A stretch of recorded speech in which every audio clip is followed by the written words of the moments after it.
Okay guys, we're back out here. I finally caved into all the pressure.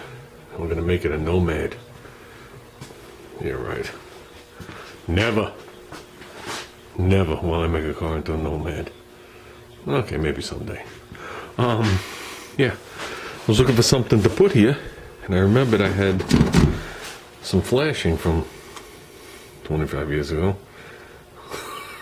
So I traced out the window and just pushed it in there. I'm actually going to put a piece of tape around the thing. So I found something really thin that we can get really tight with for now. And I can make all the sparks I want, and it's not going to destroy the glass. I actually want to lay something across these too. I don't know if you guys realize that the grinding sparks landing on glass melts right in. So, and obviously the grinding sparks inside the car can light this thing on fire. So I want to work a little more carefree than that. So, figured I'd show you guys that. Oh look, no reflection. There you go guys, that should keep it out. This isn't that bad. It's a lot worse than we thought it was going to be, but that isn't nothing. I think the rust is only going to be up top. But I think these holes were feeding that, without a doubt. So, okay. I'm going to draw some lines. I'm going to do this two separate ways. I'm cutting it open. I'm not just hacking this all out. I'm going to probably come like straight down here, straight down here, and I'm probably going to go right here for now.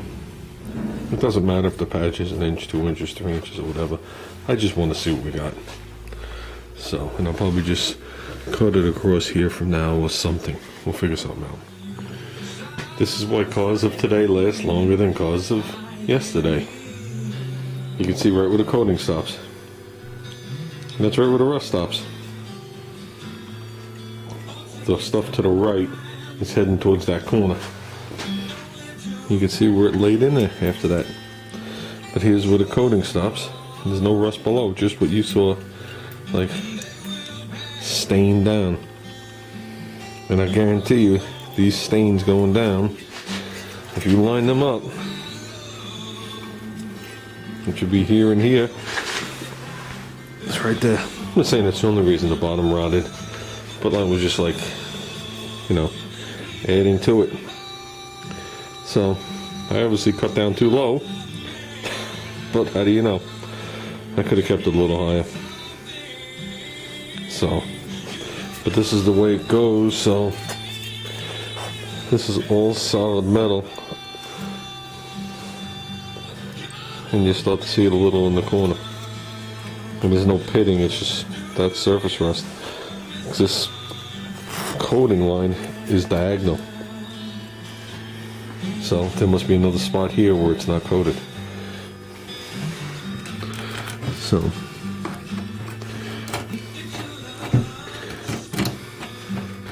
like I said, what we're going to do about this will be determined. So obviously I'm going to go further up there, but I got to start somewhere. I'm almost sorry I cut it that big, but yeah, I had to. So, okay, good place for the gas filler. Yeah, okay, this looks worse than it really is. I tapped off the piece that was laying on here. This piece goes up to like here. I guess they needed somewhere to hook the quarter, because from like here up, the quarter panel goes all the way in, just like this one does, and it's spot welded. So they made this little piece, and I could see why water laid in there and laid under here and caused all those issues. Now I've already popped this free. Most of this stuff you see on here is from the other piece of metal. This metal is solid. Everything underneath here is solid. You can see there's nothing. There's no rusting inside the car or anything like that. You see the stains of it running down, that's about it. This is my spare tire well, so I can get in there from like here down.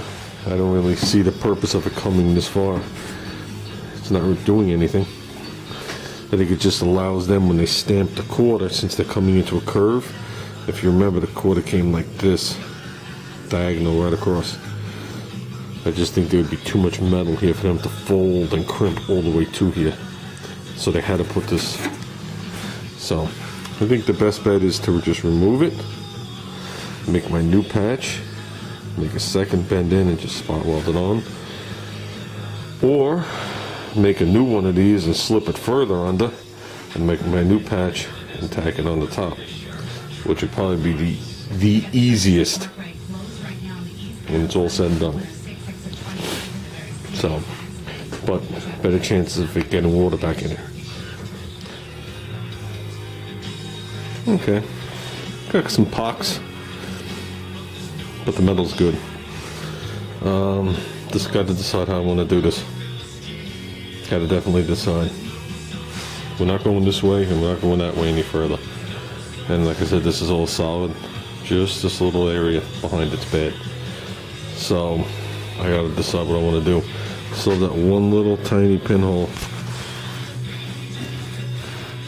The metal underneath actually isn't rusted. I could just feel the hole. There's no rust underneath this metal.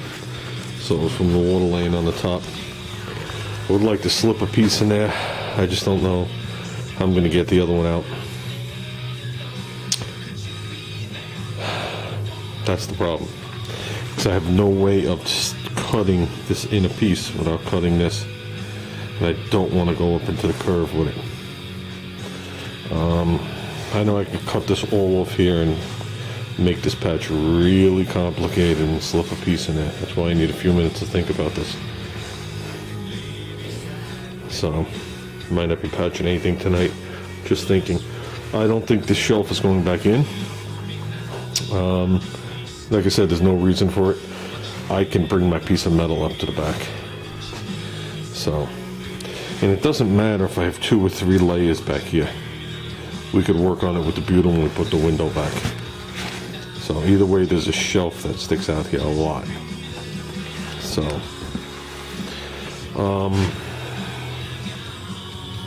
you can see some of the stuff in my fender well.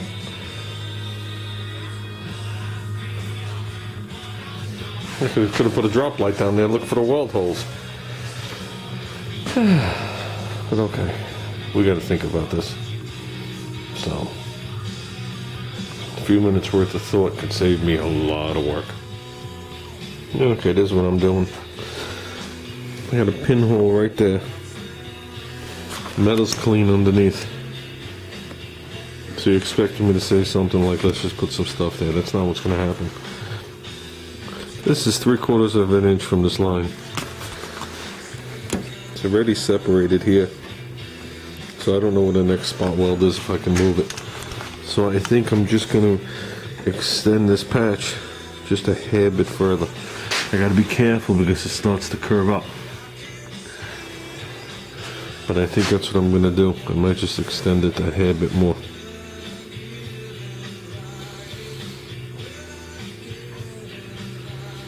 Yeah. I'd like to check that with a straight edge before I make that commitment.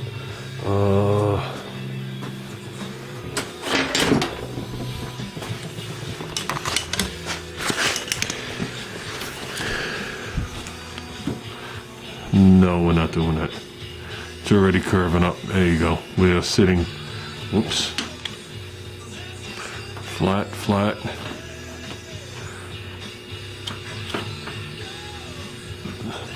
I keep hooking it on the right side where you guys can't see. Right where it is now, it starts to lift. So it can only go as far as that to begin with. And that lands us almost in the center of the hole. So that's almost a waste. So it's going to be hard to do that with the curve. There is no way that you're going to put a curve, and then a curve into it without starting to pie cut it. And I don't know if I want to do that. Not as one piece. I think that's ridiculous. This is the easiest way to patch it. And I already got to get this depth to here exact. The height of this doesn't matter. And it's trimmable anyway. Then the width is trimmable and here's trimmable. It's here to here that has to be right.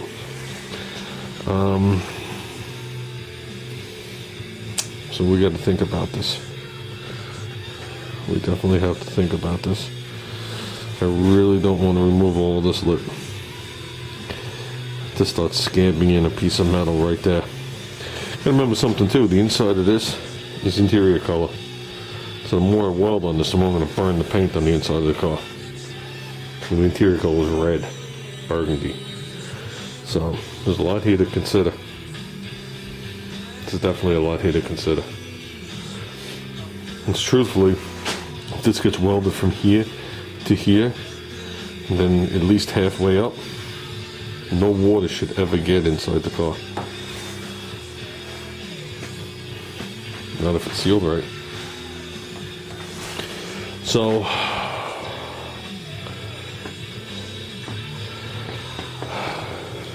we gotta think about this. So I guess that's gonna be it for tonight, guys. There's no way I'm rushing into this.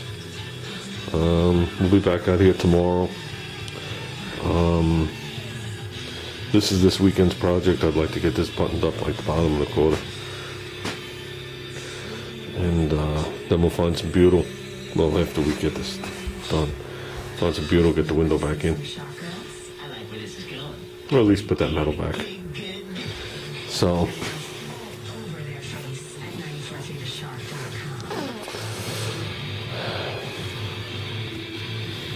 yeah. Okay, guys. That's it for tonight.